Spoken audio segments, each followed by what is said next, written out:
So that with that, we can move on to our next segment, which is going to be This Week in Loot Boxes.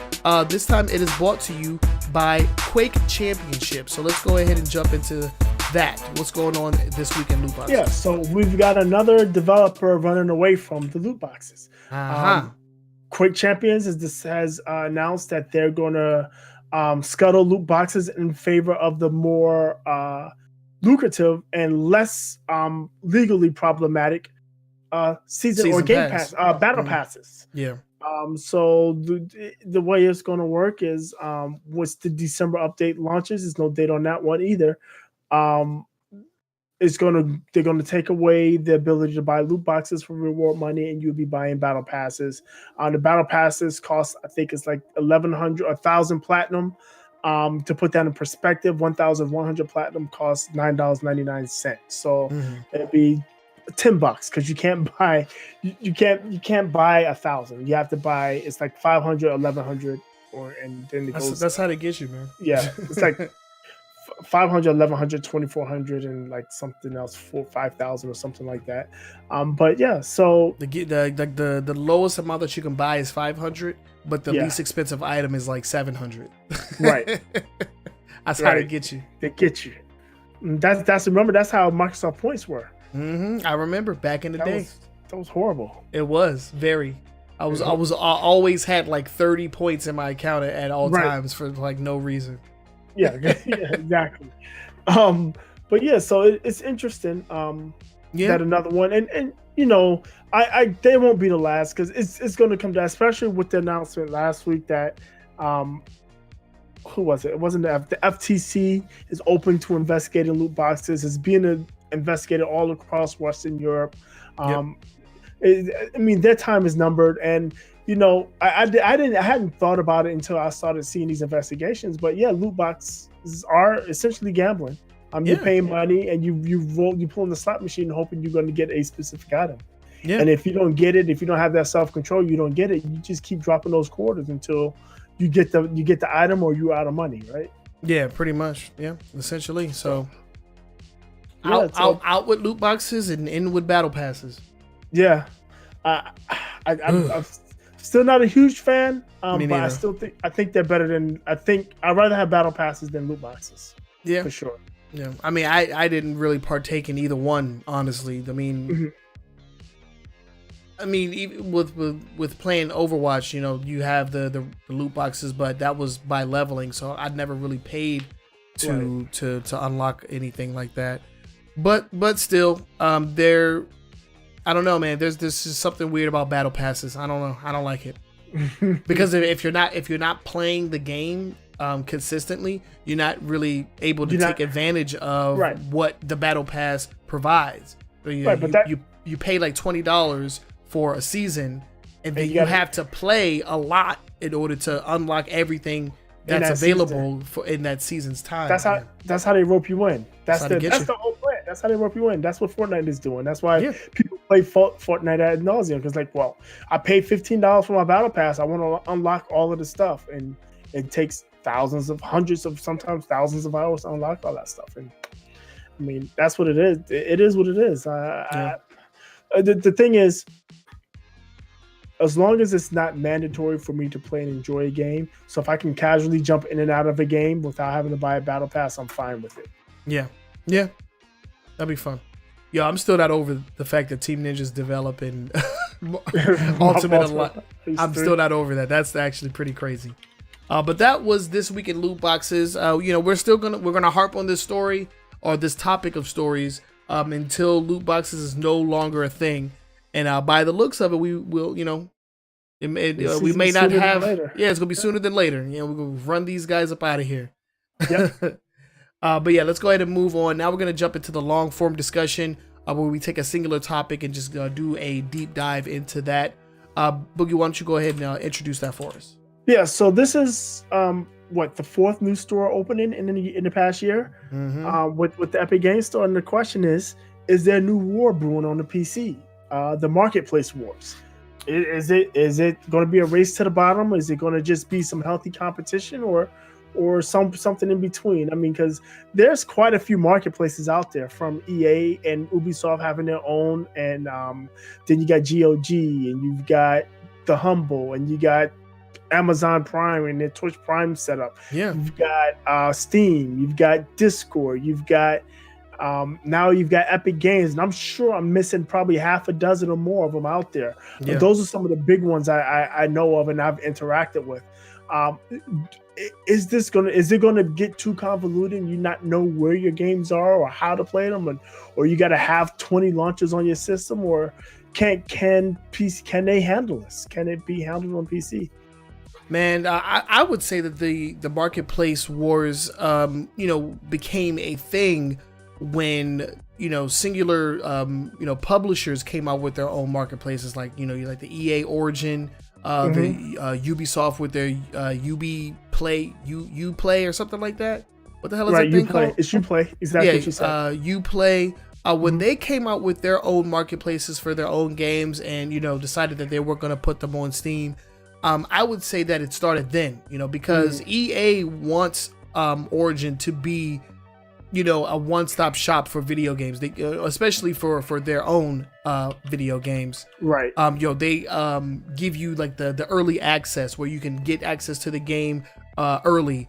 They give like the discounts for titles if you are like a Origins Access Prime or whatever the hell it's called. Yeah, I think what is it called? Because they have the service on Xbox. I think it's EA Access. Yeah. Yeah, so I think it's Origin Access. Something like that. For the PC version. Yeah. So I would say that the marketplace wars have always been a thing, but now we've actually got somebody with some money in the bank and some weight behind that, that can make a major impact. A lot of these other places, like Origins and Uplay, they only have access to their own title, their own game. So it's essentially just a studio providing you with their product. Same thing with Bethesda's storefront. It's just Bethesda games, and the same thing as Blizzard. Yeah. Activision Blizzard, yeah. And I personally wouldn't think that that Twitch Prime and Amazon is really trying to steal or feed into what Steam is doing. I wouldn't really make a comparison. Yeah, because all they do is they just give away, right? I mean, you can purchase games. If you were to purchase a game on PC, like the PC version of a game, if you buy it on Amazon, on Amazon, it'll be on your Twitch account. So that is a thing, but they don't really like advertise it like that. They don't push it that way, exactly. Yeah, that's not really what they're pushing it for. Yeah, I think the biggest player as far as the open marketplace. When I say open marketplace, I'm saying ones that sell everything. Because like you said, Activision Blizzard, Origin, Uplay kind of disqualified because all they sell are their first party titles. But when you look at the ubiquitous or open marketplaces, you look at Humble Bundle, the Humble store. Look at GOG. You look at Discord now. Now we're looking at Epic Games. You're looking at Steam. I think all of those guys are going to be vying for pushing in the elbow room, and they all have their own type of features. Epic Games has the best feature. It's cheap for the developers anyway. Discord has some cool features where they have the universal launcher, right? So whatever game you have on your PC, you can launch it outside through the Discord, and they're incentivizing indie games to show up on their storefront first. The Humble has the great bundle deals, right? You get the great bundle deals. GOG has just always been good on price. And what's it called? Humble allows you to set your own price, and then have those proceeds go to a number of different charities as well. You can't forget about that. Those are the special. Those are the Humble bundles, but they also have other bundles that don't do that, and they also sell games normally. True. And then GOG, what do they? I know that GOG offers a monthly service plan where you can get a certain number of games free. But I don't know. Outside of price, GOG typically has really good prices on games, good sales. But other than that, I don't know what additional features they have. I've never really shopped there. I did get a a product code for a free game that on GOG, but besides that, I've never really like shopped there or even searched for games there. That's not really something that I've used before, so I wouldn't really know. The only thing I've noticed, because when I first got the VR thing, the one I won, I was looking for VR games. Mm-hmm. And what I noticed about GOG is that they always have these massive 75, 80, 65% sales. Most of the times they're like indie games or mid-tier games, but they always have those huge like discounted games in their store. And then other than that, they have just, they have games. Right. But to get back to the main question, I do think that I think that this marketplace war stems from one place. It's like companies not wanting to pay other people to provide a product. You know, we saw this happen on the Apple or was it the Android, the Google Play Store? Yep. Where Fortnite was not going to be in the Google Play Store because they didn't want to pay Google money to host their game. So we'll host it ourselves. So that's one thing that came out of it. It's just like we don't. I don't want to pay you to host my game. I'm not gonna do it. I'm big enough to do it myself. Yeah, and the same thing with Bethesda, where they're like, we're not gonna pay Steam to host our game. We'll host it somewhere else. So I think a big part of what's happening right now is just other companies not wanting to pay that 30%. They don't want to pay Steam. They don't want to pay so many other companies just for people to download an executable off on the online. It's that pushback.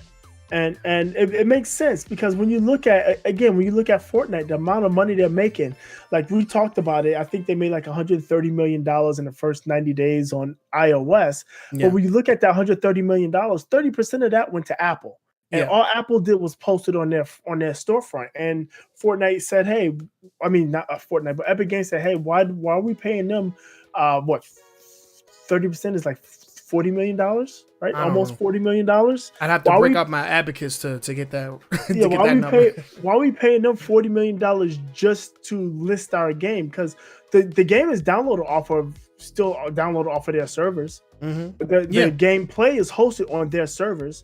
All Apple has it is in their store, and they paid them $40 million for the pleasure or the not the pleasure, the ability to be in the Apple store and the iOS store, and they didn't want to do that for Google. And it makes sense.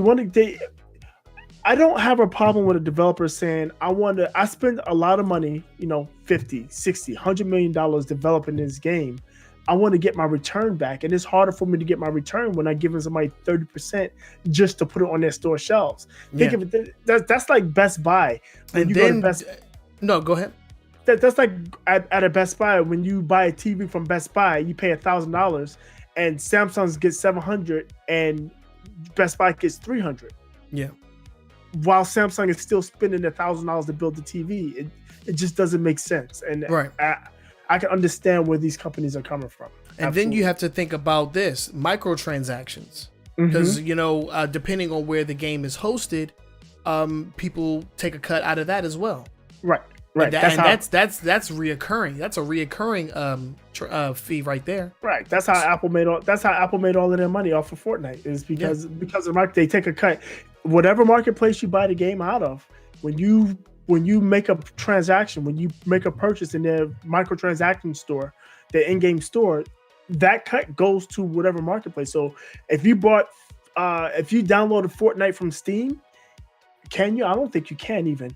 But say theoretically you did. Whenever you bought your Game Pass, 30% of those proceeds went to Steam. And it's the same thing. Or the PlayStation Store or Xbox Live or whatever. Right. Yeah, wherever the game is at. So I totally understand, especially on PC, where it can be a Wild West, where you can't do that on PlayStation or Xbox. You can't open a competing marketplace on those systems. It's not going to work. You can't do it on iOS. You can do it on Android, and you can do it on PC, and it makes sense that people would do it on PC. And the developers and the publishers, they're going to go to the place that's going to make them the most money, which makes this Epic Game Store that much more enticing, that much more of a threat to Steam, because I can go and pay 30% to Steam or 12% to Epic. I can pay 35% at Steam if I'm using Unreal Engine, or 12% on Epic Games. So that's a no-brainer. Yeah, especially small developer like Mount Lover. You know, he's doing his game. Ask him, will he put it on Steam or will he put it on Epic Game Store? I'm willing to bet he'll say he'll put it on Epic Game Store because he's going to get more money back from his time investment. So, yeah, I think there's going to be a war. I think Steam is going to have to do something to match, because right now Steam is just like, for a long time they were the only horse in the show. Yeah. And now they're the biggest horse in the show. But the most known horse in the show, right? The most popular, but they've had a few missteps over the past few months. Yeah, we've been talking about it. So I mean, that popularity is fleeting. Yeah, I mean, the most popular girl in high school, what's her name? Trenell. Do you know her name? I don't know her name either. No. I was like, is that a serious question? Exactly. But yeah, man, it's getting crazy, and that's why I said that Epic Games went for the jugular, man, because they know exactly what people have been having problems with, and this came out like literally a day, or if not a couple of days after they announced that they would be giving cuts to depending on how much you sell. Right, they'll lower their and that was, I mean, that's a 1% thing. I mean, come on, how many? So I read an article somewhere. They said that there's been only a handful of games that's made $10 million in the Steam store, and they don't think there's been any games that's grossed $50 million in the Steam store. I mean, $50 million overall, yes, but in the Steam store itself, they couldn't find any.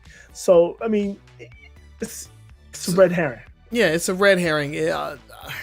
When we gave our opinions on that, to me it was basically giving a break to the 1%, right? And everybody else would still suffer, or wouldn't be able to take advantage of it.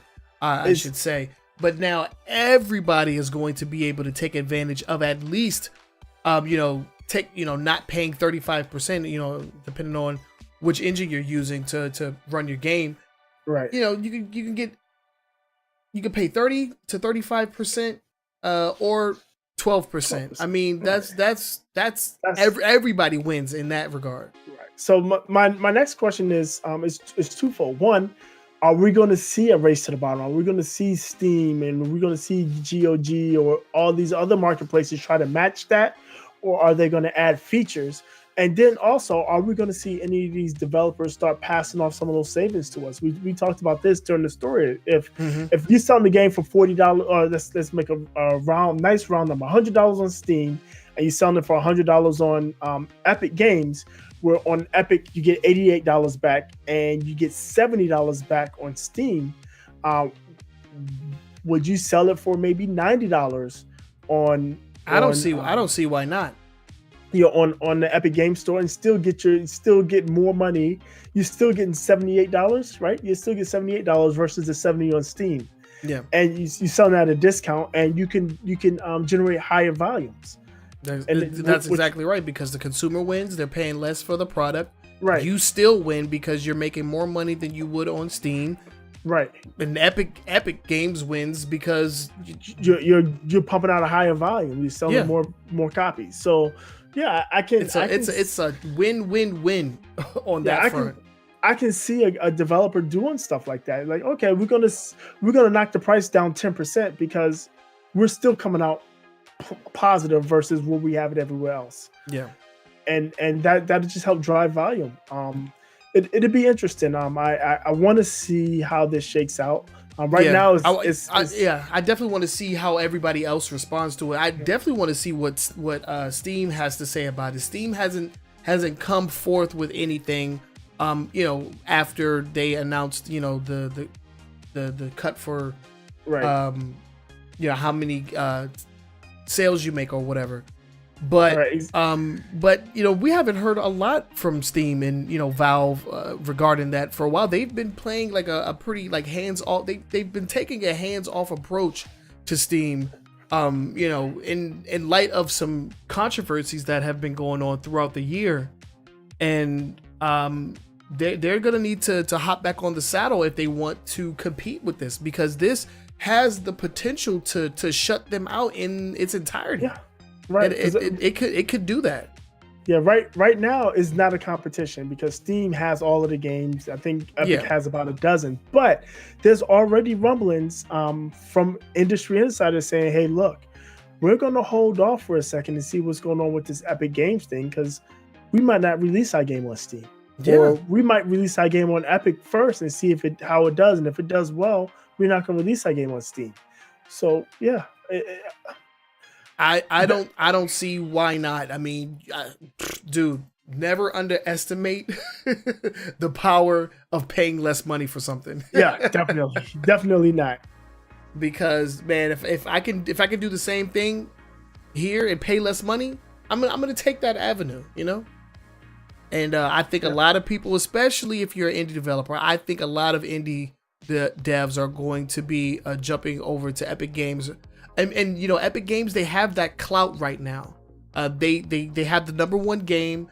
Epic Games is synonymous with Fortnite. Everybody knows, the two go hand in hand, especially if you're younger. Mm-hmm. The current gaming demographic, the age, the young kids, the teenagers, they know Epic Games is Fortnite.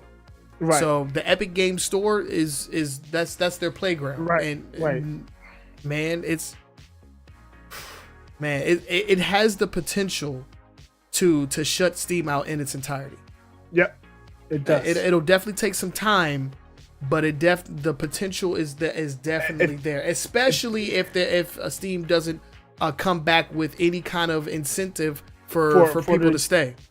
Exactly, and as soon as Epic starts getting the games and people starts moving off of Steam, and like you said, Epic Games has that cachet. They have the name. Epic Games is Fortnite. Fortnite is Epic Games. They've got what? Didn't they say they've reached over 350 million people? 300 million? I don't know. Hundreds of million people play that game or have accounts on that game. They know Epic Games. They go to the site anyway to get stuff for Fortnite. Right. So it makes sense. Like 100 million people going to the site for Fortnite. Oh, look, they sell games now. What else do they have that I can buy? Man, when it's a win on three fronts, like I'm sold. If I was making a game, I'm going to Epic Game Store. Mm-hmm. Definitely. Yeah. So to wrap up this question, is there? I think there's always been a marketplace war, but I think Epic Games just inserted the coin. Here comes a new challenger. And, they've been in the lab. They've been training, and they're about to come for that number one spot, man. Yeah. They are coming for that number one spot, and I cannot wait to see how this shakes out. I don't think any of the lesser, I don't want to say lesser, but I would say smaller marketplaces are going to be affected because they have their own like niche communities, and especially like places like Humble, where you get you go there for the bundles, you go there right for the name your price type thing. And GOG, you go there for the low prices or what have you. Right. So I don't think those will be impacted, but I think Steam has the most to lose right now. Because I agree. And yeah, keep our eyes on this for sure. Yeah, we'll definitely keep our eyes on it, and we want to know what you guys think about it as well. So make sure if you're watching on YouTube, you leave comments down in that comment section. We want to know what you guys' thoughts on this story or any of the stories that we talked about today, especially if you are a PC gamer. Where are you going to be going to buy your PC games going forward in the future? Let us know down in the comments.